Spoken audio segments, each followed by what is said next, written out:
اللہ کے پیارے رسول جناب محمد رسول اللہ صلی اللہ علیہ وسلم حدیث کے اندر بیان کرتے ہیں يدخل الجنة الفقراء قبل الأغنياء ب500 عام.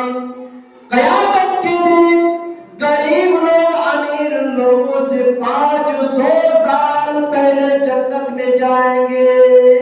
اللہ.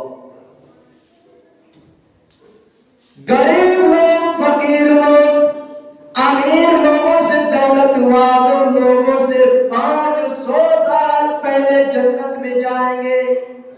میرے بھائیوں، تم دنیا میں غریب ہو، تمہیں مایوس ہونے کی بات نہیں ہے، تمہیں غم کرنے کی بات نہیں ہے، تمہیں ناراض ہونے کی بات نہیں ہے. تم دنیا میں غریب ہو، دنیا میں تم فقیر ہو، تمہارے پاس بہت اونچی بلڈنگ تو نہیں ہے، بہت اچھا مکان تو نہیں ہے، تم رکشہ چلاتے ہو، ٹالی چلاتے ہو، چھوٹی سی دکان چلائے ہوئے بیٹھے ہوئے ہو، تمہیں غم کرنے کی ضرورت نہیں ہے. اگر تم جنت میں جاؤ گے تو دولت والوں لوگوں سے پہلے تم جنت میں جاؤ گے 500 سال پہلے.